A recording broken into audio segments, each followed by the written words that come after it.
திருச்சிற்றம்பலம். நேசம் நிறைந்த உள்ளத்தால் நீளம் நிறைந்த மணிகண்டத்து ஈசனடியார் பெருமனே எல்லா உயிரும் தொலையெடுத்து தேசமுய்ய திருத்தொண்ட தொகைமுன் பணித்த திருவாளன் வாசமலர்மென் கழல் வணங்க வந்த பிறப்பை வணங்குவாம்.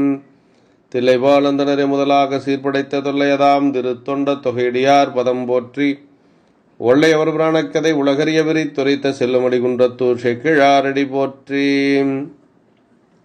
எல்லாம் உள்ள எம்பெருமான் அருள் தரும் பன்னார் மொழி எம்மடனமர் திருநனாவுடையாருடைய திருவடிகளை வணங்கி எம்பெருமான் நம்பி யாருடைய பொறார் திருவடி தாமர்களை மனமொழி மெய்யலாலை வணங்கி எம்பெருமக்கள் நாயன்மாருடைய திருவடிகளை எல்லாம் முக்கரணங்களாலே வணங்கி உரையாசிரியர் சிவக்கமணி ஐயாவுடைய திருவடிகளை நீள நினைந்து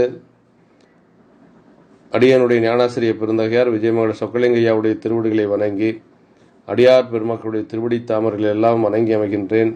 அன்பார்ந்த சிவனைய செல்வர்களே, இன்று தை மாதம் சித்திரை நட்சத்திரம் எம்பெருமான் அறிவாள் தாயநாயனார் குருபூசை திருநாள்.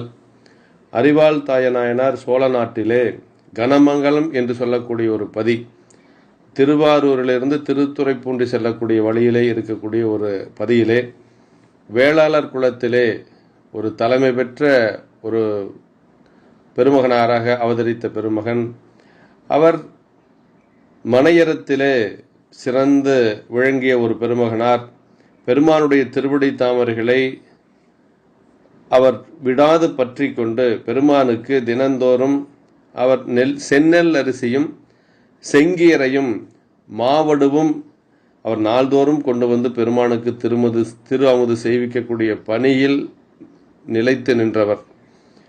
அப்படி அந்த பணி முற்று பெறுகின்ற பொழுது தன்னுடைய உயிரையும் பொருட்படுத்தாது தன்னுடைய கழுத்தை அறிய முற்படுகின்ற பொழுது பெருமான் கமரிலே வந்து அருள் செய்தார். அவர் கமர் என்று சொன்னால் வயலில் இருக்கக்கூடிய வெடிப்பிலே இருந்து பெருமான் அருள் செய்தார் என்று சொல்லி நமக்கு இந்த சரிதத்திலே அறிய முடிகிறது. நாயனாருடைய தொண்டு என்ன என்று சொன்னால் அவரும் அவருடைய மனைவியாரும் சேர்ந்து பெருமானுக்கு தொண்டு செய்த பெருமக்கள்.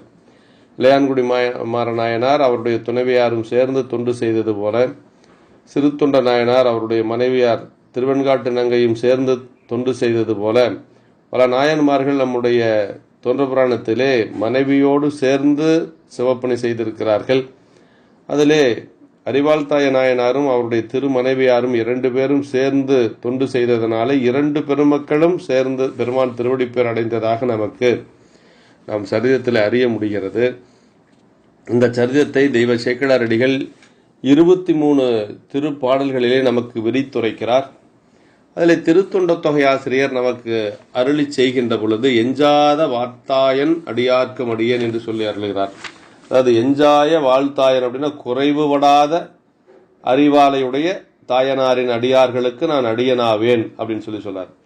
குறைவுபடாத அறிவாளினையுடையனா நாள்தோறும் சிவனுக்கு ஊட்டி வந்த அந்த செந்நெல் அரிசி முதலிய தமது நிலையில் தாழ்வு வருமாறு கமரில் சிந்திய பொழுது, அதெல்லாம் அந்த வயலிலே சிந்திய பொழுது உலகில் யான் எனது என்று உள்ள பற்றுக்கள் ஒன்றும் எஞ்சாது முழுவதும் அற, அதாவது நமக்கு என்னுடையது, இது நான், இந்த பொருள் எல்லாம் என்னுடையது என்று சொல்லக்கூடிய அந்த பற்றுக்கள் இல்லாது அது முழுவதும் அற உயிரினை கூட நீக்க துணிந்த பெருமானுக்காக உயிரினை கூட நீக்க துணிந்த அந்த கருத்தை அறிந்து தாழ்வு வாராமல் காத்ததனால எஞ்சாத வாட்டாயன் அடியார்க்கும் அடியேன் என்று சொல்லி நமக்கு தொகையாசிரியர் அருளுகின்றார். அவரை வகைநூல் ஆசிரியர் திருத்தொண்டர் திரு அந்தாதியிலே அருளி செய்கின்ற பொழுது அவர் வள்ளல் பிரார்க்கு அமுது ஏந்தி வருவோன் உகழும் இங்கே வெள்ளச்சடையாய் அமுது செய்யாவிடில் என் தலையை தள்ளத்தகும் என்று வாழ் பூட்டிய தடம் கையினன்கான் அல்லல் பலன கரமங்களத்து அறிவாள் தாயனே. நம்பியாண்டார் நம்பிகள் ஒரு பாடலிலேயே அந்த சரிதத்தை அப்படி சுருக்கமாக இங்கே நமக்கு அருளி இருக்கிறார்கள். வள்ளல் பிராருக்கு அமுது ஏந்தி வருவோன் என்று சொன்னால் பெருமானுக்கு, வள்ளலாகிய பெருமானுக்கு, சிவபெருமானுக்கு அமுது ஏந்தி வரக்கூடியவர். அந்த அமுதுக்குரிய பொருள்கள் எல்லாம் பசியின் காரணமாக உடல் தளர்ந்து நிலத்தினுடைய கவரில் சிந்த, அதாவது வயல்வெளியில் இருக்கக்கூடிய அந்த வெடிப்பிலே சிந்த அது ஏன்னா ஏன் அந்த கமர்னு சொல்றாருன்னா, அந்த வெடிப்புக்குள்ள மீண்டும் விழுந்தது எடுக்க கூட முடியாத அளவுக்கு அது அந்த வெடிப்புக்குள்ள போயிடுச்சு. அப்படி அது சிந்த கங்கை சூடிய சடையரே, கங்கை சூடிய சடையுடைய பெருமான், இவற்றை இங்கே அமுது செய்யாவிடில் என் தலையை அறிந்து தள்ளுவேன் என்று சொல்லி, அதுதான் தகுதி. அப்படின்னா நாயன்மார்கள் தங்களுடைய தொண்டு முற்படுகின்ற பொழுது அவர்கள் மீண்டும் உயிர் வாழ விரும்புவது இல்லை. அதாவது அவர்களுக்கு குறிக்கோள் தொண்டு, அதே போல அவர்களுக்கு குறிக்கோள், இது ரெண்டு தான் பிரதானமாக வைத்து நமக்கு வழிபாடு செய்தார்கள். தினசரி செய்து வரக்கூடிய தொண்டு முட்டுப்படுகின்ற பொழுது அவர்கள் உயிர் வாழ விரும்பாத பெருமையுடையவர்கள். மூர்த்தி நாயனார் தன்னுடைய தொண்டு முட்டுப்பட வருகின்ற பொழுது அவர் தன்னுடைய கையையே ஊனெல்லாம் தேய, நரம்புகள் தேய, எலும்புகள் தேய்கின்ற வரைக்கும் தன்னுடைய கையினாலே அந்த பணியை செய்ய முற்பட்டார்.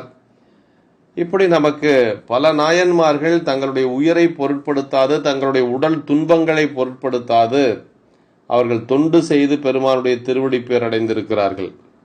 இறைவனுடைய கண்ணிலே குருதி வருகிறது என்றதனாலே தனக்கு 2 கண்ணும் இல்லாத போனாலும் பரவாயில்லை என்று சொல்லி 2வது கண்ணையும் பெயர்க்க முற்பட்டவர் நம்முடைய தினனார். அப்ப தன்னுடைய நிலையிலே அவர்கள் ஒருவர் கூட நிற்கவில்லை. அவர்கள் எல்லாம் பெருமானுக்கு, எல்லாமே இறைவனுக்கு என்று சொல்லி அவர்கள் அர்ப்பணித்து பெருமானுடைய திருத்தொண்டிலே உரைப்போடு நின்ற பெருமக்கள் நம்முடைய நாயன்மார்கள். நம்முடைய நாவுக்கரசு பெருமான் சொல்லுவது போல, தன் கடன் அடியேனையும் தாங்குதல் என் கடன் பணி செய்து கிடப்பதே என்று சொல்லுவது போல அவர்கள் பணி செய்வதையே ஒரு பேராக கருதியவர்கள் நம்முடைய நாயன்மார்கள். அப்படி இந்த பணி முட்டுப்படுகின்ற பொழுது தன்னுடைய என் தலையை அறிந்து தள்ளுவதுதான் தகுதி என்று சொல்லி அறிவாலை கழுத்திலே பூட்டுகின்ற பொழுது அவருடைய வழிய கையினை உடையவர் சேருடைய அந்த வயல் சூழ்ந்த அந்த கனமங்கலத்தில் அவதரித்த அறிவால் தாயர் அப்படின்னு சொல்றார். அவர் கழுத்தை அறிய முற்படுகின்ற பொழுது இறைவன் தன்னுடைய திருக்கரங்களிலாலே அந்த அவருடைய கையை, நாயனாருடைய கையை பற்றி, அதுபோக அந்த மாவடு கடிக்கக்கூடிய ஓசையும் எழுந்தது என்று சொல்லி நமக்கு பெரிய புராணத்திலே பதிவு செய்யப்பட்டிருக்கிறது. விடேல் விடேல் என்று சொல்லி அந்த மாவடுவை கடிக்கக்கூடிய ஓசையும் வந்தது. அப்ப இறைவன் அன்பு செய்கின்ற அடியார் பெருமக்களுக்கு ஆலயங்கள் மட்டுமல்லாது எந்த இடத்திலிருந்தும் பெருமான் அருள் செய்வான் அப்படிங்கிறதுக்கு நமக்கு இது ஒரு அருமையான ஒரு சான்றாக அமையப்பெற்றிருக்கிறது என்று சொல்லி, அடுத்து விரிநூல் ஆசிரியர் முதல் பாடலிலே நாயனார் அவதரித்த திருப்பதியை பற்றி சொல்லுகிறார். வரும்புணல் பொன்னி நாட்டு ஒரு வாழ்பதி சுரும்பு வண்டொடு சூழ்ந்து முரன்றிட விரும்பு மென்கண் உடையவாய் விட்டு நீள் கரும்பு தேன்பொழியும் கனமங்களம். அந்த ஊருடைய சிறப்பை சொல்லுகிறார் சேக்கிழார் பெருமான். அதாவது புனல் வருகின்ற காவிரி பாயும் நாட்டில், நீர் நிறைந்த அந்த காவிரி நாட்டிலே வாழ்வுடைய ஒரு பதி, கனமங்கலம் என்று சொல்லக்கூடிய பதி ஒரு சிறப்பான ஒரு பதி. அங்கு சுரும்புகள் வண்டுகளோடு சூழ்ந்து முரள, சுரும்புகள்னா ஆண் வண்டுகள். அப்புறம் வண்டு என்று சொன்ன ஒருமையாக வண்டு என்று சொன்னால் பெண் வண்டு, சுரும்பு என்று சொல்லுவது ஆண் வண்டு. ஆண் வண்டுகளும் பெண் வண்டுகளும் அங்கு சூழ்ந்து முரள அப்படின்னா அந்த ஊருடைய சிறப்பை சொல்லுகிறார். எடுத்த உடனே ஒரு மங்களமாக கொண்டு வருகிறார் அந்த நாட்டினுடைய சிறப்பை சொல்லுகின்ற பொழுது. வண்டுகள், ஆண் வண்டுகளும் பெண் வண்டுகளும் சேர்ந்து அந்த ஓசை எழுப்ப விரும்பப்படக்கூடிய மெல்லிய கண்களுடைய அந்த வாய்விட்டு நீளும் கரும்பு, அந்த கரும்புகள் அங்கு நன்கு வளர்ந்து செழிப்பாக இருக்கிறது. அது தேனினை சொரிதற்கிடமாகிய கனமங்கலம், கரும்பில இருந்து சாறு வருவதை அவர்கள் இந்த பாடலிலே தேனினை சொரியக்கூடிய என்று சொல்லுகிறார் சேக்கிழார் அடிகள். கரும்பு தேன்பொழியும் கனமங்கலம். அது எப்படிங்க கரும்பிலிருந்து தேன் பொழியும்னா, தேனை போன்று சுவையான அந்த சாறு மிகுந்த கரும்புகள் அங்கு நிறைய இருந்தது என்று சொல்லுகிறார். திருவாரூர் தேவாரத்துல நமக்கு சோலையில் வண்டினங்கள் சுரும்போடு இசை முரள. அப்ப வண்டுகள் என்று சொல்லுவது பெண் வண்டுகள், சுரும்பு என்று சொல்லுவது ஆண் வண்டு. அதுல சொல்றார் சோலையில் வண்டினங்கள் சுரும்போடு இசை முரள. அதை சொல்ற பாரு திருப்பாசூர்ல சொல்றாரு, தேனும் வண்டும் இன்னிசை பாடும் திருப்பாசூர் என்று சொல்லி இப்படி ஞானசம்பந்த பெருமானும் தன்னுடைய தேவாரத்திலே பல இடங்களிலே இந்த ஒரு ஓமையை சொல்லுகிறார். அந்த நாட்டினுடைய செழிப்பை சொல்லுவது. அங்கு வயல்வெளிகள் நிரம்ப இருந்தது. அந்த வயல்களிலே செந்நெல் நிறைய விளைந்தது என்று சொல்லுகிறார். செந்நெல், கார்நெல் என்று சொல்லி 2 வகையான நெற்கள் அந்த காலத்திலே இருந்திருக்கிறது.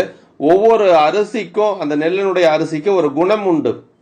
செந்நெல் அரிசி என்று சொல்லக்கூடிய அந்த நெல், அந்த நெல்லில் வரக்கூடிய அரிசி உண்பதனாலே பல நற்குணங்கள் வரும் அப்படின்னு சொல்லுவாங்க. இப்போவே சாப்பிடக்கூடிய உணவுக்கு தகுந்த பழக்க வழக்கங்கள் நமக்கு வரும் என்று சொல்லி பெரியவர்கள் சொல்லுவார்கள். அப்படி அந்த செந்நெல் அங்கு நிரம்ப இருந்தது அப்படின்னு சொல்றார். அந்த ஊரிலே பெண்களுடைய கூந்தலை வண்டுகள் மைத்து கொண்டிருந்தது. அப்படின்னா பெண்கள் மலர் சூடி இருந்தார்கள். அந்த கூந்தலிலே இருக்கக்கூடிய மலரிலே இருக்கக்கூடிய தேனை பருகுவதற்கு வண்டுகள் சூழ்ந்து கொண்டிருந்தது. அவர்கள் அதே போல குழையுடைய நீளங்கள் அந்த நீல மலர் போன்ற கண்கள், பெண்களுடைய அந்த கண்கள் எப்படி இருந்தது என்று சொன்னால் நீல மலர் போல நீண்டிருந்தது என்று சொல்லுகிறார்.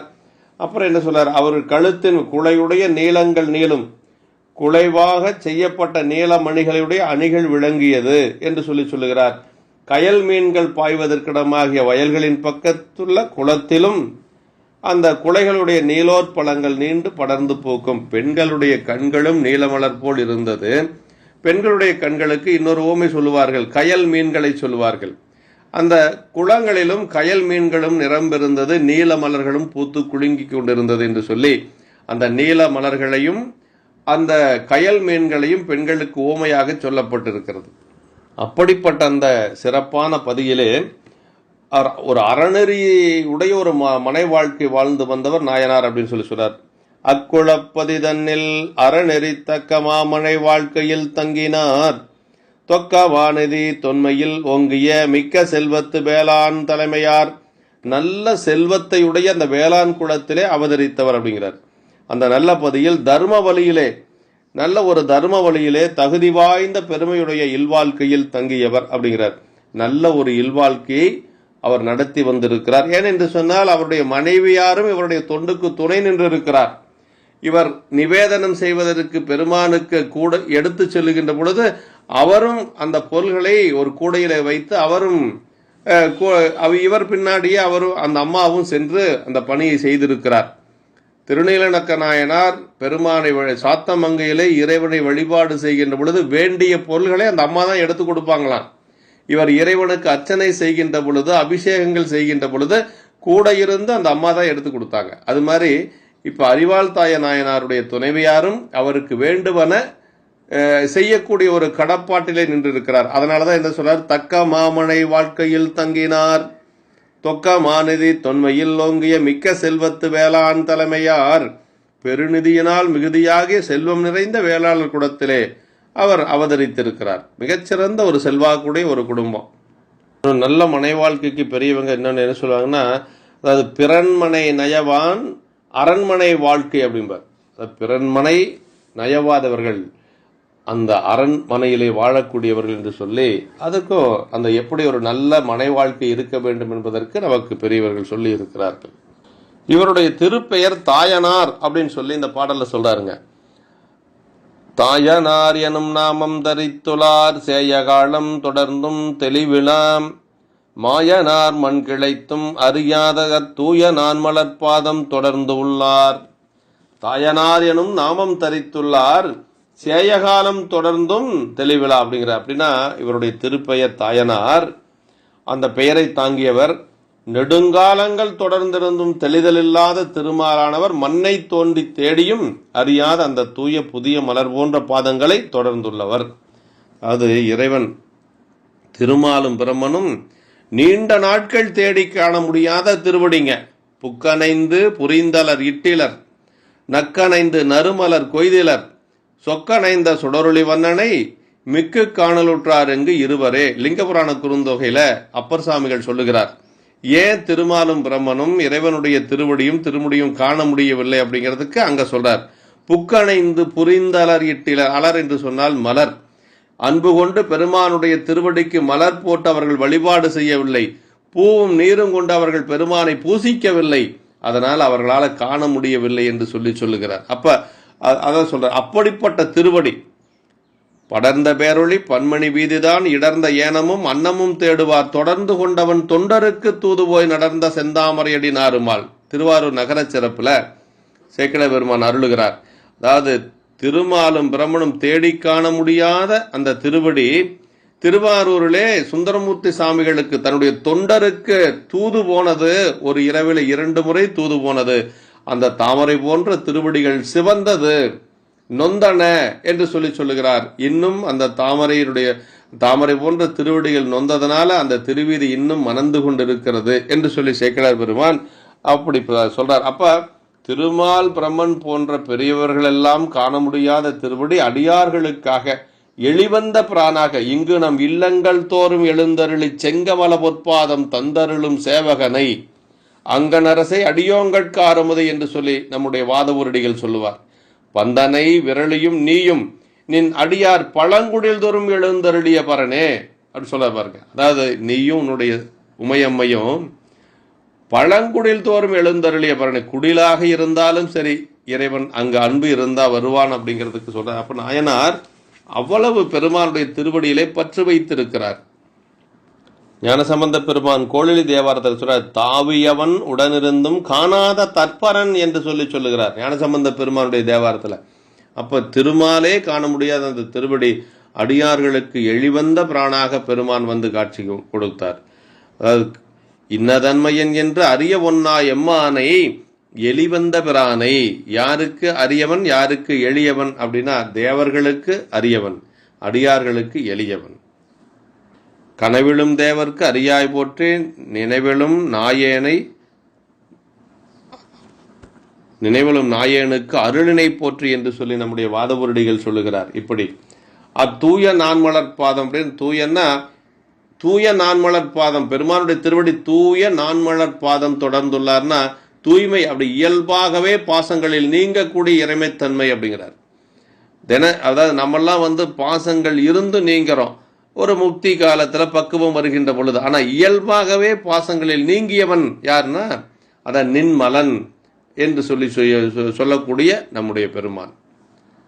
எப்படி இறைவனுக்கு திருவமுது செய்தார் அப்படிங்கிறது இந்த பாடல் சொல்றார். மின்னு செஞ்சடை வேதியர்காம் என்று சென்னல் இன்னமுதோடு செங்கீரையும் மண்ணு வைந்துணர் மாவடுவும் கொணர்ந்து அன்ன என்றும் அமுது செய்விப்பரால். அதாவது பெருமானுக்கு சென்னல் அரிசி அவர் அமுதாக எடுத்துக்கொள்ளுகிறார். செங்கீரை பெருமானுக்கு படைப்பதற்காக செங்கீரை அவர் சமைத்துக் கொள்ளுகிறார்.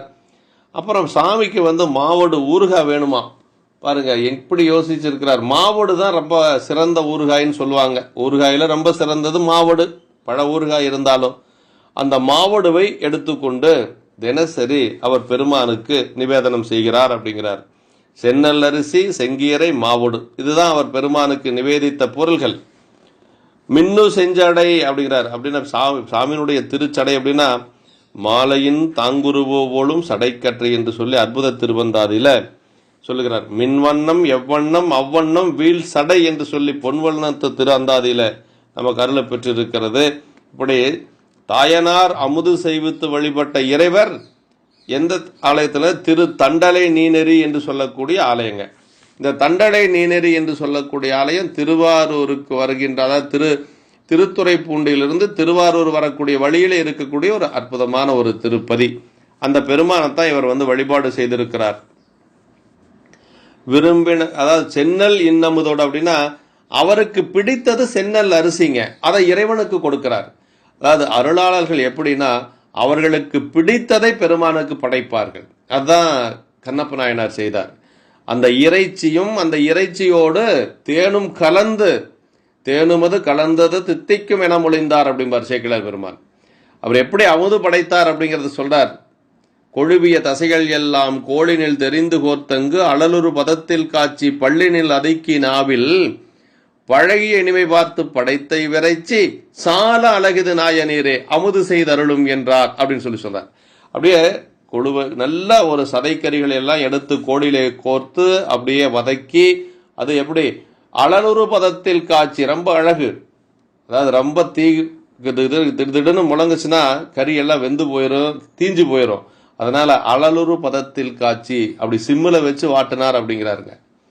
அப்புறம் அப்படி ஒவ்வொன்றாக வாயிலே அதுக்கி பார்த்து அதற்கு பிறகு பெருமானுக்கு படைத்த, அதான் அவர் விரும்பியதை பெருமானுக்கு செய்திருக்கிறார். ஒரே அமுத தினசரி அவர் செய்யலைங்க. ஒரு நாள் மான்கறி படைத்திருக்கிறார், பன்றிக்கறி, முயல்கறி, இப்படி ஒவ்வொரு நாளும் அது நம்முடைய சேக்கிழார் பெருமான் அதையும் பதிவு செய்து காட்டுகிறார். தினசரி அவர் ஒவ்வொரு அமுதாக பெருமானுக்கு படைத்தார். அப்ப விரும்பியதை பெருமானுக்கு கொடுப்பதுதான் அருளாளர்களுடைய ஒரு நிலை. நம்முடைய 11ஆம் திருமுறையில திருவிடைமுருதர் மும்முனை கோவையில பட்டினத்தடிகள் சொல்லுகிறார், வரகுணதேவ பாண்டியர் என்று சொல்லி அவர் என்ன செய்தார்னா, அவர் எப்பொழுதுமே தனக்கு பிடித்த பொருளை திருவிடைமருதூர் பெருமானுக்கு கொடுத்து விட்டுத்தான் தான் அவர் ஏற்றுக்கொள்ளுவார். அப்படி இருக்கிற பொழுது அவருடைய படை தளபதிகள் சென்று பக்கத்து நாட்டினுடைய இளவரசியை கவர்ந்து கொண்டு வருகிறார்கள். அந்த பெண் பார்ப்பதற்கு மிக அழகான ஒரு பெண். அதனால அவர் என்ன செய்யறாருன்னா, வரகுண தேவர் நேராக அந்த பெண்ணை அழைத்து கொண்டு திருவிடைமருதூர் கோயிலுக்கு செல்லுகிறார். கோயிலுக்கு சென்று திருவிடைமருதூர் பெருமானிடத்தில், பெருமான, எனக்கு பிடித்த பொருள்களை நான் உங்களுக்கு கொடுப்பது வழக்கம், இந்த பெண்ணை எனக்கு மிக பிடித்திருக்கிறது, அதனால் நீங்கள் ஏற்றுக்கொள்ளுங்கள் என்று சொல்லி அந்த பெண்ணை கருவறையிலேயே விட்டுவிட்டு வருகிறார். இறைவன் அந்த பெண்ணை ஏற்றுக்கொள்ளுகிறான். அடுத்த நாள் அவர் சிவாச்சாரியார் வழிபாடு செய்ய செல்லுகின்ற பொழுது அந்த சிவலிங்க திருமேனைக்கு வெளியிலே ஒரு கை, ஒரு கரம் வளையலோடு ஒரு கரம் வெளியிலே நீட்டி கொண்டிருக்கிறது. அவர் அரசனிடத்திலே சென்று கேட்கிறார், சாமி, இந்த மாதிரி ஒரு காட்சி திரு சிவலிங்க திருமேனில் இருக்கிறது, நீங்கள் வர வேண்டும் என்று சொல்லி வரகுணதேவர் பெருமானிடத்திலே இந்த பாவியினுடைய கரங்கள் அந்த கையிலே பட்டதனால சாமி அதை நீங்க வெளியில விட்டுட்டீங்களா என்று சொல்லி இறைவனிடத்திலே கேட்கிற பொழுது சாமி சொல்றாராம், உன்னுடைய அன்பை எல்லோரும் அறிந்து கொள்ள வேண்டும் என்பதற்காக இதை செய்திருக்கிறோம் என்று சொல்லி சொன்னதாக நமக்கு பட்டினத்தடிகள் குறிப்பிடுகிறார் 11ஆம் திருமுறையில். விரும்பின கொடுக்கை பரம்பரற்கென்று என்று சொல்லி அந்த பாடலிலே, விரும்பின கொடுக்கை பரம்பரற்கென்று சுரிகுழல் தேவியை பரிவுடன் கொடுத்த பெரிய அன்பின் வரகுண தேவ என்று சொல்லி நமக்கு பட்டினத்தடிகள் அதிலே போற்றுகின்றார். அப்ப அன்புடைய மாக்கள் தாம் உயர்வாக ஓக்கும் உணவையே இறைவனுக்கு ஊட்டுவார்கள் என்று சொல்லி நமக்கு இதிலிருந்து தெரிகிறது. ஏன்னா பெருமானுக்கு ஊட்டக்கூடிய அமுது உயர்ந்த உணவாக இருக்க வேண்டும், அது தனக்கு பிடித்ததை இறைவனுக்கு கொடுத்திருக்கிறார்கள் நம்முடைய அருளாளர்கள். அதே மாதிரி நாயனார் செந்நெல் அரிசி அவருக்கு பிடித்ததை இறைவனுக்கு நிவேதனம் செய்வார். இப்படி இவர் செய்து கொண்டு வருகின்ற பொழுது இவருடைய செல்வங்கள் எல்லாம் கொஞ்சம் கொஞ்சமாக குறைந்து வருகிறது. அப்படி குறைந்து வருகின்ற பொழுது ஏன் குறைஞ்சு வந்ததுங்கிறதுக்கு எங்க பதில் இருக்குதுன்னா, அதாவது இளையான்குடி நாயனார் புராணத்துல இதே மாதிரி அவருடைய செல்வம் குறைந்து வரும். அதுக்கு சேக்கிழார் பெருமான் அங்க என்ன சொல்றாருன்னா, செல்வம் மேவிய நாளில் இச்செயல் செய்வதன்றியும் அல்லல் நல்குறவான போதிலும் வல்லல் என்று அறிவிக்கவே என்று சொல்லி அந்த செல்வங்கள் எல்லாம் குறைந்தது என்று சொல்லுகிறார். அதாவது என்னுடைய அடியார் செல்வம் இருக்கிற பொழுதுதான் இந்த தொண்டை செய்வார்னு நீங்க நினைச்சிட வேண்டாம், அது குறைந்தாலும் அவர்கள் செய்வார்கள் என்று சொல்லி அந்த ஒரு உண்மையை எல்லோரும் அறிந்து கொள்ள வேண்டும் என்பதற்காக வறுமை போல வந்தது, வறுமை பதம் புக நன்னினார் அப்படின்னு சொல்றார். வறுமை வரலையாம், வறுமை போன்று ஒரு நிலை வந்தது என்று சொல்லி சேக்கிழார் பெருமான் அந்த புராணத்துல வந்த செல்வம் அறியாமை மாற்றினார். அப்படின்னா வந்த செல்வத்தை எப்படி போனதே என்று தெரியாத அளவுக்கு இறைவன் மாற்றி இருக்கிறார். ஆனாலும் நாயனார் கலங்கல, பூதம் மைந்தும் நிலையில் கலங்கினும் மாதோர் பாகன் மலர்த்தால் மறைப்பிடார் அப்படின்னு சொல்லி திருக்கூட்ட சிறப்பு. அப்ப எந்த நிலை வந்தாலும் அவர்கள் பெருமானுடைய திருவடியை மறவாதவர்கள். அதான் அந்த செல்வங்கள் எல்லாம் எப்படி குறைஞ்சதுன்னா, அது சொல்றாரு பாருங்க, அதாவது ஒரு யானை விளாங்கனியை சாப்பிட்டா எவ்வளவு சீக்கிரம் மறையுமோ அது மாதிரி மறைஞ்சதுங்களாமா. ஒரு ஓமை சொல்றாரு பாருங்க, மேவு செல்வம் களிறு உன் விளங்கனியாவ ஆவது ஆகி அழியவும் அண்மையினால் பாவை பாகற்கு முன்பு பயின்ற அத்தாவில் செய்கை தவிர்த்தெலர் நாயனார். செல்வங்கள் மிக வேகமாக குறைந்து விட்டது, ஆனா அவர் செய்த தொண்டு கொஞ்சம் கூட குறையலைங்க. அதான் ரொம்ப முக்கியங்க. அதாவது மேவு செல்வம் களிறு உன் விளாங்கனி போல அப்படிங்கிறார் பாருங்க. அதாவது விளாங்கனிய ஒரு யானை சாப்பிட்டா எவ்வளவு சீக்கிரம் அது தீருமோ அது மாதிரி அந்த செல்வம் மறைந்தது என்று சொல்லுகிறார். இளையான்குடி நாயனார் புராணத்தில் போட்ட அந்த சொல்ல அப்படி இங்க வருகிறது. செல்வம் மேவிய நாளில் செயல் செய்வதென்றையும் அல்லல் நல்குறவான போதிலும் வல்லல் என்று அறிவிக்குவேன் அங்க சொல்லார். இங்க என்ன சொல்லார்னா, அல்லல் நல்குறவாயிட கூலிக்கு நெல்லறுத்து மெய் நீடி அன்பினால் நல்ல செந்நெல்லில் பெற்றன நாயனாருக்கு ஒல்லையின் அமுதாக கொண்டு ஒழுகுவார்.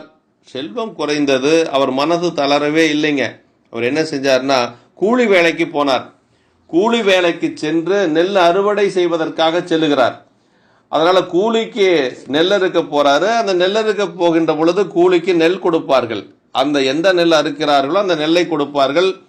அதிலே வருவது நல்ல செந்நெல்லில் பெற்றவற்றை சிவபெருமானுக்கு விரைவில் இனிய திருவமுதாக ஆக்கி ஒழுகுவார்.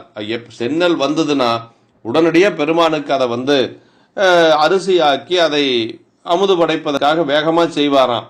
காரரிசி வந்தால் அவருக்கு இப்படி அவர் ஒரு கூலியாக பெற்ற நெல்லிலே காரரிசி வந்ததுன்னா அவருக்குங்க. செந்நெல் அரிசி வந்தால் இறைவனுக்கு. எப்படி அவருடைய வாழ்க்கை முறை பாருங்க. இப்படி அவர் ஒழுகி வருகின்ற நாளிலே இறைவனுடைய திருவருட்கருணையினால் என்ன ஆகுதுன்னா அவர் கூலி வேலைக்கு போறார், நெல்லறுக்க போறார். அதுதான் அவருக்கு வருமானம். அவருக்கு இறைவனுக்கு தொண்டு செய்வதும் அந்த நெல்லு தான். அவருடைய வயிற்றுக்கு கார்நெல் என்று சொல்லுவது. இப்படி செய்கின்ற பொழுது அவருக்கு கிடைத்த நெல் எல்லாமே செந்நெல்லா கிடைக்குது. கார்நெல் கிடைச்சாதான் அவர் உணவு கொள்ள முடியும். ஆனா அவர் உணவே எடுக்கிறது இல்லைங்க. ஏன்னா செந்நெல் எல்லாம் இறைவனுக்கு. அதனால கார்நெல் தானே நமக்கு. கார்நெல் வரதே இல்லை. இப்போ கார்நெல் வரலைன்னா நம்ம என்ன செய்வோம்? சரி, இன்னைக்கு ஒரு நாளைக்கு கார்நெல் இல்லை, செந்நெல்லை தான் சாப்பிட்டா போதும், நம்ம பாடுபட்டது தானே, நம்ம தானே உழைச்சோம் அப்படின்னு நாம நினைப்போம். ஆனா இறைவனுக்கு அமுதாக அவர் அதை ஒதுக்கிட்டார். அதனால் அதை எடுக்கலைங்க. தான் பசியோடு கிடக்கிறார். நீண்ட நாட்கள் அப்படியே நடக்கிறது. பசியோடு கிடக்கிறார். சொல்றார், நன்னிய வயல்கள் எல்லாம் நாள்தொரு முன்னம் காண அன்னலார் கதிர் செஞ்சாலி ஆக்கிட மகிழ்ந்து சிந்தை அன்னலார் அறுத்த கூலி கொண்டு இகுது அடியேன் செய்த புண்ணியம் என்று போத அமுது செய்விப்பாரானார். கிடைக்கிறது பூரா செந்நெல்லே கிடைக்குதுங்க. ஆனா அதை என்ன நினைச்சார்னா நாயனார், இது யான் செய்த புண்ணியம் பெருமானுக்கு செந்நெல்லாக கிடைக்கிறது என்று சொல்லி பெருமையோடு அந்த திருத்தொண்டை செய்து வருகிறார். இங்க நல்ல செந்நெல்லில் பெற்றன நாயனாருக்கு ஒல்லையின் அமுதாக கொண்டு ஒழுகுவார் அப்படிங்கிறார். நாயனார் அப்படின்னா சிவபெருமானே நாயனார்னு ஒரு பெயர் உண்டுங்க. அவருக்கு நாயனார்னா தலைவர். சிவபெருமானுக்கு அப்படி ஒரு பெயர் உண்டு. இது எங்க வருது அப்படின்னா நம்முடைய கண்ணப்ப நாயனார் புராணத்தில் வருதுங்க. சால அழகுது நாயனேரே அமுது செய்து அருளும் என்றார் அப்படிங்கிறாருங்க. அங்க சொல்ற நாயனார் அப்படின்னு சொல்றார். கொழுவிய தசைகள் எல்லாம் கோளினில் தெரிந்து கோர்த்தங்கு அழலுறு பதத்தில் காட்சி பள்ளினில் அதுக்கி நாவில் பழகி இனிமை பார்த்து படைத்த இவரைச்சி சால அழகுது நாயனீரே அமுது செய்தருளும் என்றார்கள். அப்ப நாயனார் என்று சொல்லுவது தலைவர்கள் என்று பொருள். அது இறைவனை குறிக்கக்கூடிய ஒரு சொல். ஏன்னா பெருமையால் தம்மை ஒப்பார் பேணலால் எம்மை பெற்றார். இறைவனுடைய அந்த பெருமைகளை அவர்கள் பெற்றவர்கள் நாயன்மார்கள். அதனால இறைவனுக்கு இருக்கக்கூடிய அந்த பெருமை அவர்களுக்கும் உண்டு. இறைவனுக்கு நாயனார் என்று சொல்லி ஒரு பெரும் பெயர் உண்டு. அதே போல நம்முடைய நாயன்மார்களுக்கும் நாயனார் என்று சொல்லி ஒரு பெயர் உண்டு. இப்படி நாள்தோறும் நடக்கிறது. நாள்தோறும் உணவில்லாமையினால அம்மா என்ன செய்யறாங்கன்னா குறைவுபடாத அன்புடைய மனைவியார் அப்படிங்கிறார் பாருங்க. இறைவன் மீதும் அதே மாதிரி இறைவனுடைய திருத்தொண்டிலும் கணவன் மீதும் குறைவுபடாத அன்புடைய அந்த அம்மா என்ன செஞ்சாங்கன்னா பக்கத்துல கொள்ளைப்புறத்தில் இருக்கக்கூடிய தலைகளை எல்லாம் பயிர்களை எல்லாம் பறித்து அவருடைய பசியை போக்கி அப்படியே அந்த ஓட்டி கொண்டிருக்கிறார்கள். அப்படியே அந்த வாழ்க்கை செல்லுகிறது. அந்த திருத்தொண்டினுடைய கடமை முட்டுப்படாதபடி பணிவிடை செய்து வருகிறார்கள். அப்படி வருகின்ற பொழுது ஒரு நாள் இரண்டு பெருமக்களும் இறைவனுக்கு அமுது செய்வதற்காக அந்த அமுது செய்யக்கூடிய பொருள்களை எல்லாம் எடுத்து செல்லுகிறார்கள். அம்மாவை சொல்லுகின்ற பொழுது என்ன சொல்றாருன்னா வானமீன் அப்படிங்கிறார். அப்படின்னா அருந்ததியை போல கற்பிழை சிறந்தவள் இந்த அம்மா அப்படின்னு சொல்றார். இந்த ஓமை வேற எங்க வருது அப்படின்னா திருநீலகண்ட நாயனார் புராணத்துல வருதுங்க. அவர்தங்கள் மனைவியாரும் அருந்ததி கற்பின் மிக்கார் அப்படிம்பாரு. நாயனாரை பற்றி சொல்லுகின்ற பொழுது இளமை மீதூர இன்பத்துறையில் எளியரானார் அப்படிம்பாரு. அதை சொல்லி முடிச்சுட்டு மீண்டும் அவர் மனைவியை சொல்லுகின்ற பொழுது அவர்தங்கள் மனைவியாரும் அருந்ததி கற்பின் மிக்கார் என்று சொல்லி இங்க அதே மாதிரி சொல்றார் பாருங்க. மனைமருங்கு அடகுமால வடநெடுவான மீனே மனைமருங்கு அடகுமால வடநெடு வானமீனே அனையவர் தண்ணீர் பார்க்க அமுது செய்து அன்பனாரும் வினை செய்யும் முடித்து செல்ல மேவு நாள் ஒரு நாள் மிக்க முனைவனார் தொண்டருக்கு அங்கு நிகழ்ந்தது மொழியப் பெற்றேன். முனைவனார் தொண்டருக்கு அங்கு நிகழ்ந்தது மொழியப் பெற்றேன். அதாவது முனைவனார் தொண்டர்களார், முனைவனார்னா சிவபெருமானுங்க, அவருடைய தொண்டர் யாரு? நம்முடைய நாயனார். அவருக்கு நிகழ்ந்ததை நான் சொல்ல போகிறேன் அப்படின்னு சொல்லார் பாருங்க. அதை சொல்லார். அந்த வீட்டின் பக்கத்தில் இருந்த இலை கறிகள் எல்லாம் அவர்கள் உண்டு, அவற்றை அற்று அந்த இலைகறிகள் அற்று போகவும் அருந்ததியே போன்ற கற்பனுடைய மனைவியார் தண்ணீரை வார்க்க அதனையே அமுது செய்து அன்பனாரும் தமது திருத்தொழிலையும் அருஞ்செயலையும் முடித்துக் கொள்வாராக. இப்படி பல நாட்கள் நடக்கிறது. அதிலே ஒரு நாள் முதல்வனாரது பெருந்தொண்டருக்கு அங்கு நிகழ்ந்ததனை இனி எடுத்து சொல்லும் பேறு பெற்றேன். பல இடங்கள் இந்த மாதிரி வருங்க. அதாவது தடுத்தாட்கொண்ட புராணத்துல சுந்தரருடைய திருமணத்தை சொல்ல போறார். நிக்க போற திருமணம் தான் தடுத்தாட்கொண்டதுங்கிறது. இறைவனோடு அவர் பெருமானுக்கு தோழராக கூடிய அந்த நிலை என்ன தடுத்தாட்கொண்டு தோழராக கொண்டார் இல்லைங்களா? அப்ப சேக்கடா பெருமான் சொல்றார், ஒரு மன திறத்தின் அங்கு நிகழ்வது மொழிவேன் அப்படிங்கிறார். ஒரு மன திறத்தின் அங்கு நிகழ்ந்தது மொழி, ஒரு மன திறத்தின் அங்கு நிகழ்ந்தது மொழிவேன் உய்வேன் அப்படிம்பாருங்க. அதை சொல்றதுனால உய்வடைந்தேன் அப்படிம்பாருங்க. இப்படி நான் கண்ணப்ப நாயனாருடைய புராணத்திலே வருதுங்க. கண்ணப்ப நாயனார் பெருமானுக்கு அந்த கடைசி நாள் 6வது நாள் நிகழ்ந்த நிகழ்வை சொல்ல வருகிறார் சேக்கடார் பெருமான். அப்ப என்ன சொல்லுவார்னா, செய்வண்ண திறம் ஒழிவேன் தீவினையின் திறம் ஒழிவேன் பாருங்க.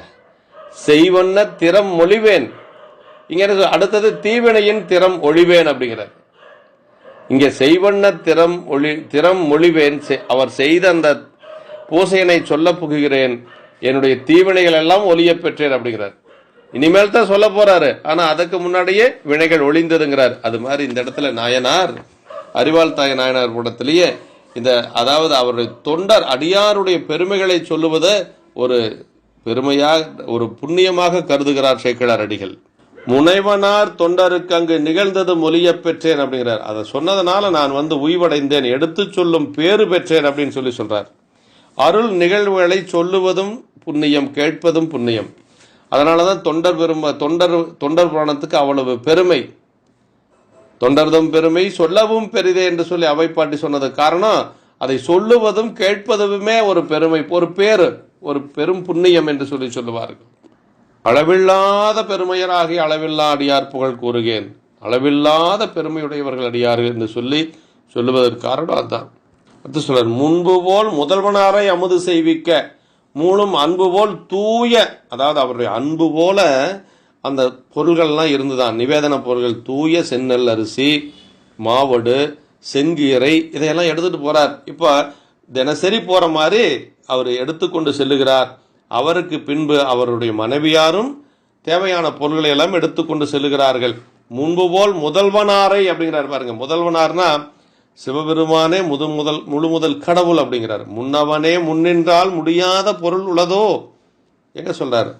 நம்முடைய மனுநீதி சோழருடைய புராணத்துல சொல்றார், திருவாரூர் நகர சிறப்புல சொல்றார், முன்னவனே முன்னின்றால் முடியாத பொருள் அந்நிலையில் உயிர் பிரிந்த ஆண்கன்றும் மண்ணுரிமை தனிக்கன்றும் மந்திரியும் உடன் எழலும் இன்னபரிசானான் என்று அறிந்தலன் வேந்தனும் யார்க்கும் முன்னவனே முன்னின்றால் முடியாத பொருள் உள்ளதோ.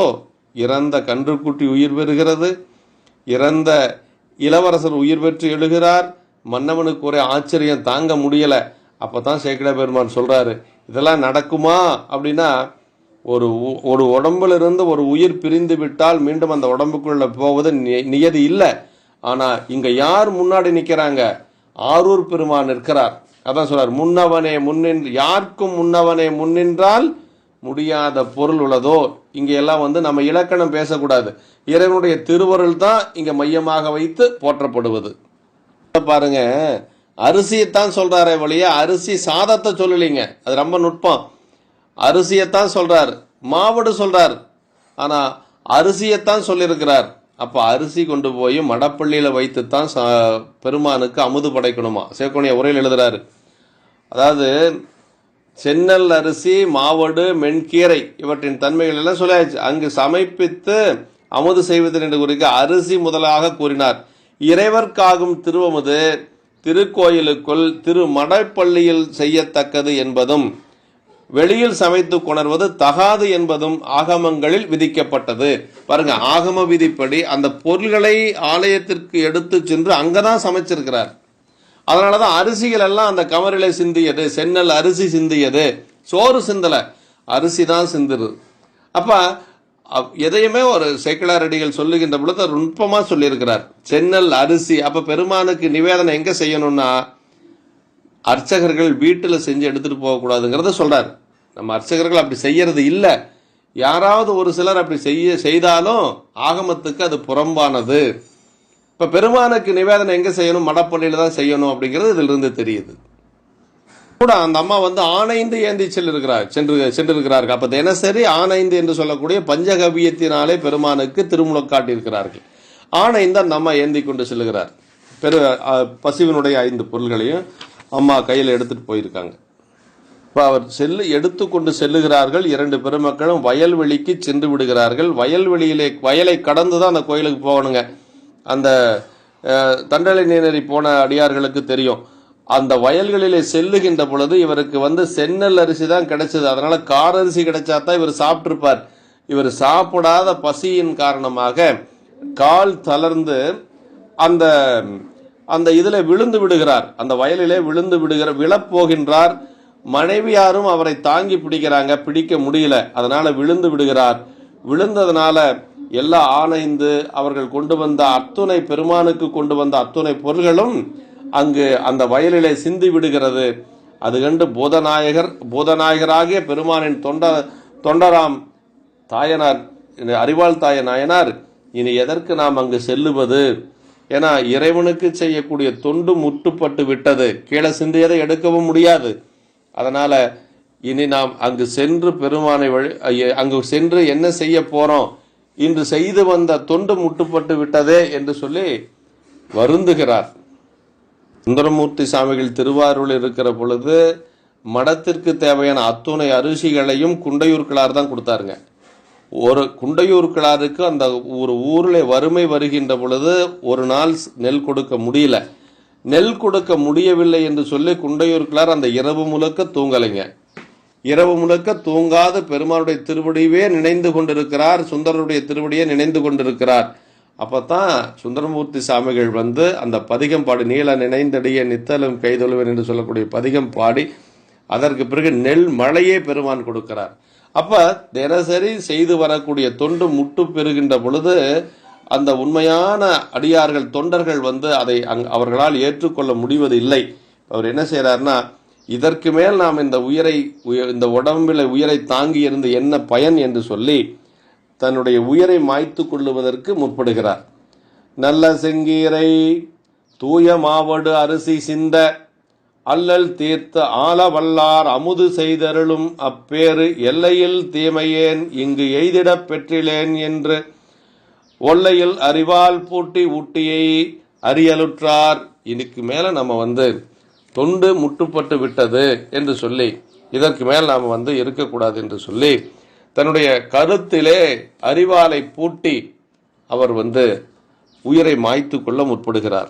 இப்ப நாயனார் என்ன செய்யறாருன்னா, அரிசி முதலிய பொருள் எல்லாம் அந்த கமரிலே சிந்தி விட்டது, இனி இறைவனது திருமுன்பு போவதிலே பயனில்லை என்று சொல்லி அங்கு இனி ஏன் நாம் செல்ல வேண்டும் என்று சொல்லி எழுறார். அதனால ஐயரே, தேவரீர் எங்கும் நிறைந்தவர், பெருமானை நீங்கள் எல்லா பக்கம் நிறைந்திருக்கக்கூடியவர். நீங்க பெருமானுக்கு பேர், அதனாலதான் அவனுக்கு பேரு, அதாவது விஸ்வநாதன் அப்படிங்கிறது அண்டம் முழுது உடையார், அண்டம் முழுவதும் இருக்கக்கூடியவன் பெருமான் இல்லைங்களா? அதனால எல்லா பக்கம் நீங்க இருக்கக்கூடியவர் பெருமானே, எங்கும் நிறைந்தவர். இந்த கமரும் உமது திருமேனியே, இந்த பொருள்களெல்லாம் சிந்திய கமரும் உன்னுடைய திருமேனி போன்றது. இந்த பொருள்களை இங்கே அமுது கொண்டு அருள வேண்டும், இல்லை என்றால் நியதி விளைத்த எனது தலை வீழ்த்த தகுவது. நான் செய்து வந்த அந்த நியதி பிழையாகிவிட்டது, நான் உயிர் வாழ முடியாது, என்னுடைய தலையை அறுத்து தள்ளுவதுதான் அதற்கு சரியாக இருக்கும் என்று சொல்லி பெருமானிடத்துல விண்ணப்பம் செய்கிறார். அதான் அந்த பாட்டில் சொல்றார், ஆட்கொள்ளும் ஐயர்தாம் இங்கு அமுது செய்தலர்கள் என்ன பூட்டிய அறிவால் பற்றி புறையற விரவும் அன்பு காட்டிய நெறியன் உள்ளம் தண்டர கழுத்தினோடே ஊட்டியும் அறியான் என்றார் உரு விரப்பு அறிவார் ஒத்தார் அவர் ஊட்டியை அறிய முற்பட்டது எப்படி இருக்குதுன்னா சேக்கிழாரடிகளுக்கு அவர் பிறப்பை அறுப்பது போல இருக்கிறது அப்படின்னு சொல்றார் பாருங்க. ஊட்டியும் அறியா நின்றார் உரு பிறப்பு அறிவார் ஒத்தார். அந்த ஊட்டியை அறிந்தது பிறப்பை அறிந்தது போல இருந்தது அப்படின்னு சொல்றாருங்க. அப்ப அடியாருக்கு வரக்கூடிய துன்பத்தை பார்த்து பெருமான் சும்மா இருப்பாரா? தடுத்தாட்கொண்ட புராணத்துல, அதாவது ஏயர்கோன் கலிக்காம நாயனார் புராணத்துல சுந்தரர் இறைவனத்துல கேட்பார் ஆரூர் பெருமானத்துல, அடியார் இடுக்கண் தரியாரே அப்படின்னு சொல்றார். அடியாருடைய துன்பத்தை பார்த்து நீங்கள் பொறுத்து கொண்டு இருக்க மாட்டீர்களே பெருமானே, அந்த தூது செல்ல அனுப்புகின்ற பொழுது சுந்தரர் சொல்றார். இப்போ அடியாருடைய துன்பத்தை கண்டு பெருமான் சும்மா பார்த்து கொண்டு இருக்க மாட்டார். இப்போ அருள் செய்கிறார். இதை இறைவன் வெளிப்பட்டு அங்கு அருள் செய்தது. மாசரு சிந்தை என்பர் கழுத்தறி அறிவால் பற்றும் மாசில்வன் கையை மாற்ற அம்பலத்து ஆடுமையர் வீசிய செய்யகையும் மாவொடு விடேல் விடேல் என்று என்னும் ஓசையும் கவரி நின்றும் ஒக்கவே எழுந்த அன்றே. அதாவது மாசரு சிந்தை அன்பர் கழுத்தறி அறிவால் பற்றும். அந்த மாசரு சிந்தை அன்பர், குற்றமில்லாத சிந்தையுடைய அந்த அன்பர் தமது கழுத்தை அறிகின்ற அறிவாலை நாயனார் அந்த அறிவாலை இறைவன் பற்றுகிறார். பிடிக்கும் குற்றமில்லாத வன்மையுடைய கையின் செயலை தடுக்க அந்த அவர் செய்த கழுத்தை அறியக்கூடிய அந்த செயலை இறைவன் தடுக்கிறார். அப்படி தடுக்க அம்பலத்தாடும் ஐயரது வீசிய செய்ய இடது திருக்கையும், அந்த அவருடைய இடதுகை பெருமானுக்கு எப்பொழுதுமே இடது பக்கம் உமையம்மையினுடைய பகுதி, அதான் அருள் செய்யக்கூடிய பகுதி. அந்த இடது கையும் இடது திருக்கையும் வீசிய செய்யகைனா வீசுகரம், இடதுகை என்று சொல்லக்கூடிய அந்த இடது கையும் மாவடுவினது விடேல் விடேல் என்ற ஓசையும் கமரில் இருந்து அப்போது ஒரு சேர எழுந்தது. இவர் இறைவனுடைய திருக்கரம், அந்த வீசுகரம் அவருடைய அறிவால் வைத்திருக்கக்கூடிய கையை பற்றியது. அந்த நேரமும் அதே போல கமரிலிருந்து விடேல் விடேல் என்று சொல்லக்கூடிய ஒரு ஓசை எழுந்தது. விடேல் அப்படிங்கிறது அந்த ஊறுகாயை கடிக்கக்கூடிய அந்த ஓசைங்க. இது ரெண்டும் ஒரு சேர எழுகிறது. அந்த நேரத்தில் கண்ணப்ப நாயனார் இடது கண்ணை தோண்ட அம்பு ஊன்றிய கையினை இறைவனது வளையலணிந்த இடது கை சிவலிங்கத்திலிருந்து முளைத்து தடுத்தது. அப்ப கண்ணப்ப நாயனுடைய அந்த கரங்களை தடுத்ததும் இடது கை தான் அப்படின்னு சொல்றார். கண்ணப்ப நிற்க என்று சொல்லி அந்த வாக்கும் எழுந்தது. இப்ப அதே மாதிரி இங்க அந்த கரங்களை இறைவனுடைய இடதுகை பற்றுகிறது. அதே போல விடேல் விடேல் என்று சொல்லக்கூடிய ஓசையும் எழுகிறது என்று சொல்லி இது ரெண்டை நினைவு கூர்ந்து நமக்கு சிவகணி அவர்கள் உரையிலே வைத்து ஒப்பீடு செய்கிறார். மாவோடு விடேல் விடேல் என்று ஓசை, அந்த ஓசையும் வருகிறது. அந்த கரங்களையும் பெருமானுடைய திருக்கரம், வீசிய கரம் என்று சொல்லக்கூடிய இடதுகை பற்றுகிறது என்று சொல்றார். இவ்விடத்தே இப்ப ஆண்டவன் கோயிலில் மட்டும் வீற்றிருக்கின்றான் இல்லை என்பதும், அன்பர்கட்கு அவன் எங்கிருந்தும் அருள் செய்வான் என்பதும், அவன் எங்கும் நீக்கமர நிறைந்துள்ள ஒருவன் என்பதும் விளங்குவது காண்க அப்படின்னு சொல்லி விசேட உரை காண்பாரும் உண்டு. இறைவனை திருக்கோயில் உள்ளிருக்கும் திருமேனையில் வழிபடுவோர் அவன் திருக்கோயிலுள் மட்டும் வீற்றிருக்கின்றான் என்றும், ஏனைய இடங்களில் அவனது நிறைவு இல்லை என்றும் கொள்கின்றார்கள் என்ற குறிப்புடன் இவ்வுரை காணப்படுகிறது. இதுக்கு சிவகணிய உரை என்ன சொல்றாருன்னா, திருக்கோயிலினும் சிவலிங்க திருமேனியிலும் அடியார் திருவேடத்திலும் இறைவன் தயிரின் நெய் போல வெளிப்பட்டும், ஏனைய இடங்களில் பாலில் நெய் போல மறைந்தும் விளங்குவான் என்பது உண்மை நூல் துணிவுங்கிறார். அதாவதுங்க, இறைவன் எல்லா பக்கம் இருக்கிறான், ஆனா விளங்கி இருப்பது எங்கன்னா திருக்கோயில், சிவலிங்க திருமேனி. இன்னொரு இடம் சொல்றாரு பாருங்க, அடியார் திருவேடம். அப்ப அடியார் திருவேடத்திலையும் பெருமான் இருக்கிறான். அதைத்தான் சொல்றாரு அப்பர் சாமிகள் சொல்லுகின்ற பொழுது, வேடம் கைதோல வீடு எளிதாம். இறைவனையே நாம் கோயிலுக்கு போற நேரம் இல்லை, ஒரு அடியாரை வணங்கினால் கூட நமக்கு திருவேடத்தை வணங்கினால் கூட நமக்கு முக்தி கிடைக்குங்கிறார். விறகில் தீயினன் பாலில் படுனை போல உறவுகோல் நட்டு உணர்வு ஏற்றினால் முருக வாங்கி கடைய முன் நிற்குமே. மறைய நின்றுடன் மாமனை சோதியான் உறவுகோல் நட்டு உணர்வு ஏற்றினால் முருக வாங்கி கடைய முன் நிற்குமே. பெருமான் எல்லா பக்கம் இருந்தாலும் அடியார்களிடத்தில் மிகச் சிறப்பாக இருக்கிறார். பாலில் நெய் போல் மற்ற இடங்கள்ல, தயிரில் நெய் போல அடியார்கள் திருவேடத்திலையும் சிவலிங்க திருமேனியிலும் ஆலயத்திலும் பெருமான் இருக்கிறார். சிவஞானபோத வெண்பாவில் சொல்றாரு, நம்முடைய சிவஞானபோத ஆசிரியர் மெய்கண்டார் சொல்றார், தன்னுணர வேண்டி தனதுருவை தான் கொடுத்து தன்னுணரும் நேசத்தால் பால் ததினை போல பாசத்தாருக்கு இன்றாம் பதி என்று சொல்லி சிவஞான போத வெண்பா வருகிறது. தன்னுணர வேண்டி தனதுருவை தான் கொடுத்துங்கிறார். தன்னை உணர வேண்டி தன்னுடைய உருவமாகிய திருநீரு உருத்தராக்கத்தை கொடுத்து அவன் அடியார்களிடத்தில் எப்படி தன்னுணரும் அடியாரிடத்து ததினை போலங்கிறார். தயிரிலே நெய் போல விளங்கி தோன்றுவான். பாசத்தாருக்கு உலகில் இருக்கக்கூடியவர்களுக்கு இறைவன் பாசத்தாருக்கு இன்றாம் பதி அப்படின்னு சொல்லி அவர்களால் அறிந்து கொள்ள முடியாது என்று சொல்லுகிறார். இப்போ இறைவன் இருக்கக்கூடிய இடங்கள் 3. ஒன்று ஆலயம், இன்னொன்று சிவலிங்க திருமேனி, இன்னொன்று பத்தர் திருவேடம் அப்படின்னு சொல்றாருங்க. பத்தர் திருவேடம் என்று சொல்வதற்கு மாபாடியத்தில் சிவஞானி முனிவர் கையாளக்கூடிய இடம் எதுன்னா அப்பர் சாமியுடைய திருவேடம் தாங்க. தூய நீரு துதைந்த பொன்மேனியும் தாழ்வடமும் நாயகன் சேவடி தெய்வரும் சிந்தையும் நைந்துருகி பாய்வது போல் அன்பு நீர்பொழி கண்ணும் பதிகச் செஞ்சொல் மேய செவ்வாயும் உடையார் புகுந்தனர் வீதியுள்ளே என்று சொல்லி திரு அதிகையில சொல்றார். அதே மாதிரி சீர்காழியில சொல்றார். சிந்தையடையரா அன்பும் திருமேனி தன்னில் அசைவும் கந்தை மிகையாம் கருத்தும் கை உளவாரப்படையும் வந்திலை கண்ணீர் மலையும் வடிவில் ஒளி திருநீரும் அந்தமிலா திருவேடத்தரசு எதிர்வந்தனையங்கிறாரு. அதே மாதிரி திரு ஆரூர்ல சொல்றார். மார்வார பொலிகண்ணீர் மலைவாரும் திருவடிவும் மதுரவாக்கில் சேர்வாகும் தீந்தமிழும் உளவார தனிப்படையும் தாமுமாகி பார்வாள திருவீதி பணி செய்து பணிந்தேத்தி பரவி செல்வார் என்று சொல்லி 3 இடங்களிலே சேக்கிழார் பெருமான் அப்பர் சாமிகளை சொல்லுகிறார். திருவேடத்தை சொல்லுகிறார். இறைவனுடைய திருக்கை சென்று பற்றுகிறது. பற்றிய உடனேயே அந்த ஊறு நீங்குகிறது. ஏற்கனவே கழுத்தில் பூட்டிய அறிவாளால் பட்ட அந்த ஊறு நீங்குகிறது. பெருமானை நிகழ்ந்து அப்படியே மகிழ்ச்சி பெருமானை மகிழ்ந்து நாயனார் அப்படியே அஞ்சலி கூப்பி நிற்கிறார்.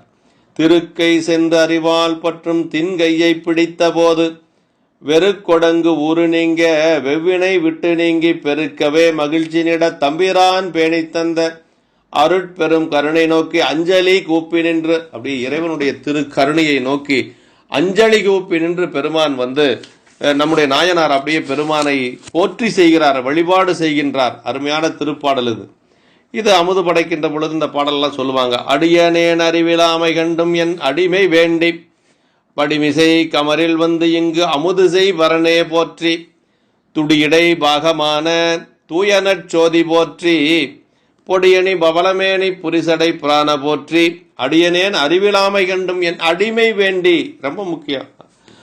எனக்கு அறிவில்லை பெருமானே, அடியேனது அறிவில்லாமையை கண்டு வைத்தும் எனக்கு அறிவில்லைன்னு உங்களுக்கு தெரியும் பெருமானே.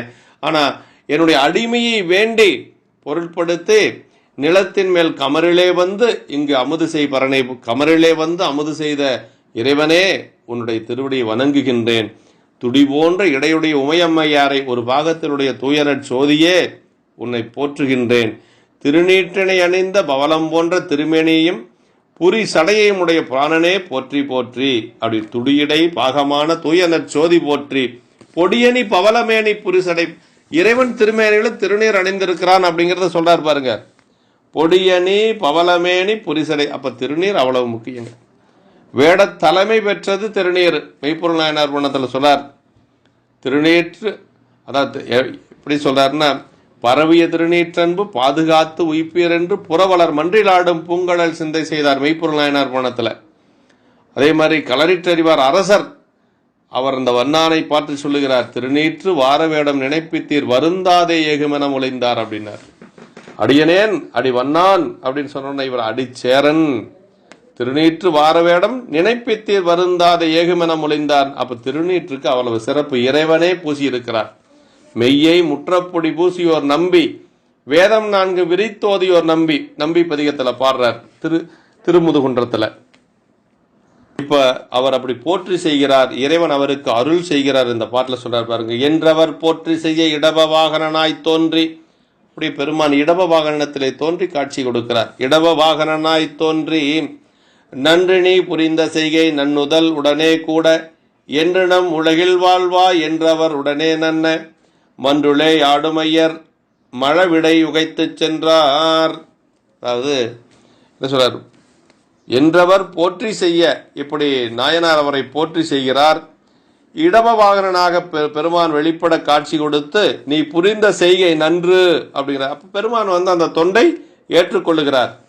நன்று நீ புரிந்த செய்கை, நீ புரிந்த செய்கை நன்று. எப்படி அருள் செய்கிறார் பாருங்க. நன்னுதலையுடையும் மனைவியுடன் என்றும் நீங்காது நமது உலகத்தில் வாழ்வாயாக அப்படின்னு சொல்றார் பாருங்க. அப்படின்னா நல் நுதலுடனே கூட என்று நம் உலகில் வாழ்வாய், உன்னுடைய மனைவியோடு எப்பொழுதும் நீங்காது என்னுடைய சிவலோகத்திலே வாழ்வாயாக என்று சொல்லி என்றவருடனே நன்ன மன்றுளே ஆடுமையர் மலைவிடை உகைத்து சென்றார். அப்படி சொல்லிட்டு பெருமான் விடையிலே ஊர்ந்து பெருமான் எழுந்தருளி விட்டார் அப்படின்னு சொல்றார். இப்பதான் இளையான்குடி மாறநாயனாருக்கும் இப்படித்தான் அன்பனே அங்க எப்படி அருள் செய்யறது தெரியுங்களா? இளையான்குடி நாயனார் பணத்துல இதே மாதிரிதான். அன்பனே அன்பர் பூசை அழைத்தனே அணங்கினோடும் என்பெரும் உலகம் எய்து இருநிதி கிழவன் தானும் மொழி ஏவல் கேட்ப இன்பமாந்திருக்க என்றே அருள் செய்தான் எவருக்கும் மிக்கான் அப்படின்னு சொல்றார். அப்ப அங்கேயும் அதே தான் சொல்றார். அப்ப ரெண்டு பேரும் சேர்ந்து தொண்டு செஞ்சா ரெண்டு பேருத்துக்கும் பெருமான் காட்சி கைலாயத்தில் இடம் கொடுப்பார், சிவலோகத்தில் கூட்டிட்டு போவார். இங்கேயும் அதே மாதிரிதான் அம்மாவுக்கும் அதே மாதிரி நம்முடைய சிறுத்தொண்ட நாயனார் புராணத்திலையும் அந்த அம்மாவுக்கும் பெருமான் சிவலோகம் கொடுக்கிறார். இயல்பகை நாயனார் புராணத்திலையும் அம்மாவுக்கும் சேர்ந்துதான் அருள் செய்கிறார். இப்படி நாயனாருக்கு கூட இருந்து தொண்டு செய்து அவர்களுடைய துணைவியாரும் இறைவனுடைய திருவடிப்பை அறைந்ததை நம்முடைய சேக்கிழார் பெருமான் பல இடங்களில் பதிவு செய்திருக்கிறார். இங்கே அதே தான் சொல்லியிருக்கிறார். நன்னுதல் உடனே கூட என்று நம் உலகில் வாழ்வார் என்று அருள் செய்கிறார். அன்பனே அன்பர் பூசை அளித்தனே அணங்கினோடும் என்பெரும் உலகம் எய்தி இளையான்குடி நாயனார் புராணத்துல என்றும் நம் உலகில் என்றும் வாழ்வாய்னா மீளாத நிலையில் சிவலோக வாழ்வு பெற்றிருப்பாய் அப்படிங்கிறார். அதுக்கு மேல ஒன்றும் இல்லை, பெருமானுடைய திருவடி பேருக்கு மேல உடனே இல்லை. நாயனாரும் மனைவியாரும் உடனே வர அவங்க ரெண்டு பேர்த்தை அழைத்து கொண்டு பெருமான் மன விடையிலே செல்லுகிறார். இவர்களும் பெருமானை பற்றி செல்லுகிறார்கள். இருவரால் அறிய ஒன்னா ஒருவர் பின் செல்லும் ஏழை என்று சொல்லி அங்க இயற்பகை நாயனார் புராணத்தில் சொல்வார். இருவரால் அறிய ஒன்னா, திருமால் பிரமணெல்லாம் அறிய முடியாத பெருமான் திருவடியை அம்மா எளிதாக பெற்றார்கள் அப்படின்றார். பரிவுறு சிந்தை என்பர் பரம்பொருளாகியுள்ள பெரியவர் அமுது செய்ய பெற்றிலேன் என்று மாவின் வரிவடு விடேல் என முன் வன்கழுத்து அறிவால் பூட்டி அறிதலால் அறிவால் தாயர் ஆயினார் தூய நாமம். அறிவால் தாயர்ங்கிற நாமம் அவருக்கு எப்படி வந்தது அப்படின்னா, அந்த அன்பு உருந்திய சிந்தையுடைய அன்பராகிய நாயனார் பரம்பொருளாகியுள்ள பெரியவராகிய பெருமான் இங்கு அமுது செய்யும் போது பெற்றிலேன் என்று கொண்டு இங்கு இறைவனுக்கு என்னால் அமுது செய்ய முடியவில்லை என்று சொல்லி அந்த மாவடுவனது விடேல் என்ற ஓசையினை அவர் கேட்பிக்கும் முன்பு, அதாவது இறைவன் அதை ஏற்றுக்கொள்ளுவதற்கு முன்பு தன்னுடைய கழுத்தினை அறிவாளினை பூட்டி அறிதலினாலே அந்த அவருடைய தன்னுடைய கழுத்தை தானே அறிவால் பூட்டி அறிய முற்பட்டதனாலே அறிவால் தாயர் என்று சொல்லக்கூடிய அந்த தூய்மையான அந்த பெயரை அவர் பெற்றார் என்று சொல்லுகிறார்.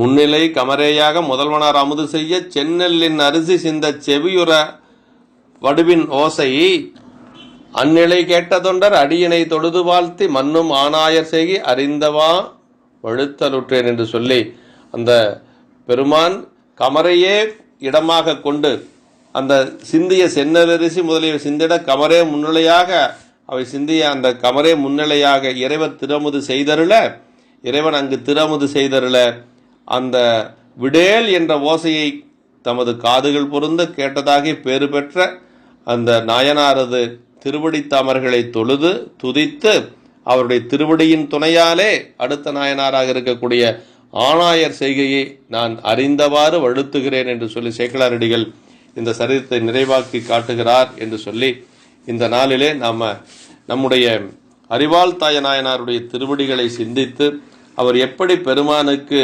அன்போடு அமுது செய்து அந்த தொண்டினை செய்து வந்தார், அவருக்கு துணையாக அவருடைய மனைவியாரும் அந்த தொண்டை செய்து வந்திருக்கிறார் அப்படிங்கிறது இரண்டு பேரும் சேர்ந்து செய்ததனாலே அந்த இரண்டு பெருமக்களுக்கும் இறைவன் நலமிகு சிவலோகத்திலே ஒரு நல்ல ஒரு இடத்தை கொடுத்து மீண்டும் பிரியாத ஒரு நிலையை அவர்களுக்கு அருளியிருக்கிறார் என்று சொல்லி கணவனோடு ஒருமித்த கருத்துடன் அமைந்து அதற்கு ஏற்றவாறு மனை வாழ்க்கை நடத்திய தாயனாரின் மனைவியாரின் உதாரணம் பெண்ணுலகம் கண்டு போற்றி பின்பற்றத்தக்கது என்று சொல்லி, பெண்கள் எப்படி கணவனை பற்றி பெருமானுக்கு தொண்டு செய்ய வேண்டும் என்று சொல்லி இதிலே நாம் அறிந்து கொள்ள வேண்டும் என்று சொல்லி நமக்கு சிவகுனி அவர்கள் உரையிலே கூறுகிறார். இறைவர் எங்கும் உள்ளார் என்றறிந்த ஞானிகள் அவரை எவ்விடத்தும் முன்னிலையாக்கி கொண்டு வழிபடுவர். இறைவர் தம்மை வழிபடுவோரின் பக்குவத்துக்கு ஏற்றவாறு அங்கங்கு வெளிப்பட்டு பெருமான் அருள் செய்வான் என்று சொல்லி, தாம் நியதியாக செய்து வந்த திருத்தொண்டுக்கு முட்டுப்பாடு நேர்ந்த போது பெரியவர்கள் உயிர் வாழத் தரியார்கள் என்று சொல்லி, அவர்கள் செய்து வரக்கூடிய தொண்டு முட்டு பெறுகின்ற பொழுது தங்கள் உயிரையும் அவர்கள் வாழ விரும்புவது இல்லை என்று சொல்லி, இறைவனுக்கு அவர்களுக்கு பிடித்த ஒரு பொருளையே இறைவனுக்கு படைத்தார்கள் நம்முடைய நாயன்மார்கள். அதே போல வரகுண தேவர் போன்ற பெருமக்கள் எல்லோரும் தனக்கு பிடித்த பொருளை பெருமானுக்கு கொடுத்து மகிழ்ந்தவர்கள், அது அன்போடு கொடுத்தார்கள் என்று சொல்லி நமக்கு நம்முடைய திருமுறைகள் மூலமாக நாம் அறிய முடிகிறது என்று சொல்லி, வறுமையும் துன்பமும் வந்த காலத்திலும் திருத்தொண்டினை செயலை விடாது செய்தவர்கள் பெரியவர்கள். அல்லல், அதாவது செல்வம் மேவிய நாளில் செயல் செய்வதென்றையும் அல்லல் நல்குறவான போதிலும் அல்லல் என்று அறிவிக்கவே என்று அந்த செல்வத்தை எல்லாம் பெருமான் மறைத்தார் என்று சொல்லி நமக்கு நம்முடைய சேக்கிழாரடிகள் அருளுவது போல, செல்வம் இருக்கின்ற பொழுதும் தொண்டு செய்ய வேண்டும், செல்வம் இல்லாத பொழுதும் தொண்டு செய்ய வேண்டும். செல்வம் இருக்கின்ற பொழுது தொண்டு செய்வதற்கு திருந்திய ஒரு மனம் வேண்டும். செல்வம் இல்லாத பொழுது தொண்டு செய்வதற்கு அதனினும் உரைப்பு மிக வேண்டும் என்று சொல்லி பெரியவர்கள் சொல்லுவார்கள். இந்த நல்ல நாளிலே அறிவாள் தாயனானுடைய திருவடி தாமர்களை வணங்கி வழிபடுவோம். என்றும் இன்பம் பெருகும் இயல்பினால் ஒன்று காதலித்து உள்ளமும் ஓங்கிட மன்றுளார் அடியாரவர் வான்புகள் நின்றதெங்கும் நிலை விலகலாம். திருச்சிற்றம்பலம்.